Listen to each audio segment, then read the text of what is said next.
Hello दोस्तों, कैसे हो आप सभी। आशा करता हूँ आप सभी अच्छे होंगे। दोस्तों, हम सब रोजाना सुनते रहते हैं एक चीज के बारे में जिसको मनुस्मृति कहते हैं। उसके बारे में लोग तरह तरह की बात करते हैं। कोई कहता है कि इसमें ये गलत बात है, कोई कहता है कि शूद्रों के बारे में गलत कहा गया, कोई कहता है कि औरतों के बारे में गलत कहा। मैं आप लोगों को मनुस्मृति की ऑडियो बुक सुनाना चाहता हूँ, जिसमें 12 अध्याय हैं। सभी धर्मों के लोग अपने धर्म को बड़े अच्छे तरीके से फॉलो करते हैं और अपने धर्मों की किताबों को अच्छे से पढ़ते हैं। आशा करता हूँ आप लोग भी पढ़ोगे और सुनोगे। धन्यवाद। आइए और शुरू करते हैं। शुरू करने से पहले आपको एक चीज़ और कहना चाहूँगा। दोस्तों, मैंने अपना यूट्यूब चैनल सचिन वत्स ऑफिशियल अभी शुरू किया है। आप लोगों सभी से निवेदन है, कृपया चैनल को सब्सक्राइब कीजिए और कंटेंट शेयर कीजिए, लाइक कीजिए। धन्यवाद। प्रस्तावना। वर्तमान समाज में एक शब्द जो राजनीतिक सामाजिक रूप से बहुत सुनने में आता है वह है मनुवाद। परंतु ने तो इसका अर्थ बताया जाता है नहीं ये कि मनुवाद की परिभाषा के क्या मायने हैं। अंग्रेज आलोचकों से लेकर वर्तमान समाज में दिखाई देने वाले तथाकथित मनु विरोधी राजनीतिज्ञों और भारतीय लेखकों ने मनुस्मृति का जो चित्र प्रस्तुत किया है वह बेहद भयावह, विकृत, एकांगी और पूर्वाग्रह से युक्त है।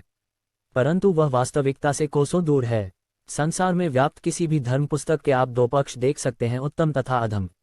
इन सभी महानुभावों ने मनुस्मृति के उत्तम पक्ष की सर्वथा अवहेलना करते हुए केवल अधम पक्ष की ओर अपना ध्यान केंद्रित किया है और ये दिखाने का प्रयास किया है कि सनातन हिंदू समाज कितना निश्चित और कितना विकृत है। इसी से देश विदेश में सनातन धर्म के प्रति भ्रांति उत्पन्न होती है और हमारे धर्म का उपहास होता है। मनुस्मृति को गाली सब देते हैं, परंतु ये कोई नहीं बताता कि मनुस्मृति में व्यक्तिगत चित्त शुद्धि से लेकर पूरी समाज व्यवस्था तक कई ऐसी उत्तम बातें हैं जो आज भी हमारा मार्गदर्शन कर सकती हैं। जन्म के आधार पर जाति और वर्ण की व्यवस्था पर सबसे पहली चोट मनुस्मृति में ही की गई है। सबके लिए शिक्षा और सबसे शिक्षा ग्रहण करने के बाद भी इसमें सम्मिलित है स्त्रियों की पूजा करने और उन्हें अधिकाधिक सम्मान देने, उन्हें कभी शौक नहीं देने, उन्हें हमेशा प्रसन्न रखने और संपत्ति का विशेष अधिकार देने जैसी बातें भी है। और सबसे महत्वपूर्ण बात छुपाई जाती है वह यह है कि मनुस्मृति में वर्णित वर्ण व्यवस्था गुण कर्म योग्यता पर आधारित वर्ण व्यवस्था है। जन्म पर आधारित संकीर्ण जाति व्यवस्था नहीं है। मनुष्य केवल कर्म पर आधारित व्यवस्था का उल्लेख किया गया है, किसी जाति अथवा गोत्रों का विवरण नहीं है। मनुस्मृति के अध्याय 10 के 35वें श्लोक में कहा गया है, शूद्र ब्राह्मण बन सकता है और ब्राह्मण शूद्रता को प्राप्त हो सकता है। इसी प्रकार क्षत्रिय और वैश्य में भी वर्ण परिवर्तन हो सकता है। प्रसिद्ध इतिहासकार एंटोनी रीड कहते हैं कि बर्मा, थाईलैंड, कंबोडिया, जावा, बाली आदि में धर्मशास्त्रों और प्रमुखतः मनुस्मृति का बड़ा आदर था। इन देशों में इन ग्रंथों को प्राकृतिक नियम देने वाला ग्रंथ माना जाता था और राजाओं से अपेक्षा की जाती थी कि वह इसके अनुसार आचरण करेंगे। इन ग्रंथों का प्रतिलिपिकरण किया गया, अनुवाद किया गया और स्थानीय कानूनों में इनको सम्मिलित कर लिया गया।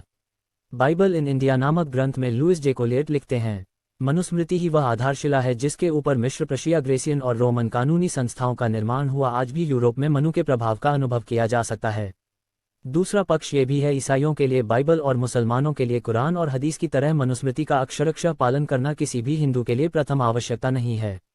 और वर्तमान समाज में मनुस्मृति में वर्णित सिद्धांतों का कितना पालन हो रहा है ये कहने का विषय नहीं है, क्योंकि एक शब्द का पालन भी नहीं हो रहा है। आश्चर्य इस बात का है कि मनुस्मृति का विरोध वह लोग करते हैं जिन्होंने मनुस्मृति पढ़ना तो दूर उसकी छवि तक नहीं देखी है, और वही व्यक्ति मनुस्मृति को जलाकर उसको जूते मारकर यह साबित करने का प्रयास करता है कि देखिए हम कितने सभ्य हैं।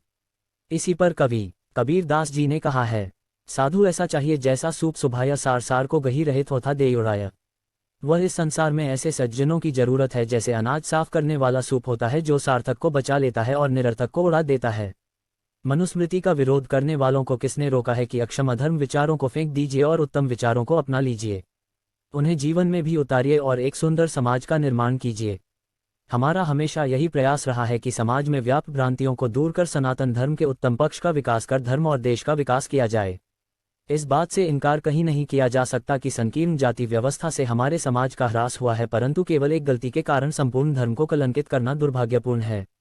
हजारों वर्षों के चिंतन में जहाँ कुछ अनुपम विचार और व्यवहार हैं, वहाँ कुछ विषय पर विसंगतियाँ होना असंभव नहीं है। ये भी संभव है कि स्थान, काल, परिस्थिति व्यक्तिगत वृत्तियों के आधार पर पुस्तक में प्रक्षेपी हुआ हो, परंतु उस समय में सिद्ध किए गए सिद्धांतों का कलयुग में विरोध कुछ ऐसा ही है कि हम सभी डायनासोरों को मानवखोर राक्षसों की संज्ञा देकर उन्हें धिक्कारें, क्योंकि विश्व के सबसे पुराने धर्म ग्रंथ ऋग्वेद में भी मनु को मानव जाति का पिता कहा गया है।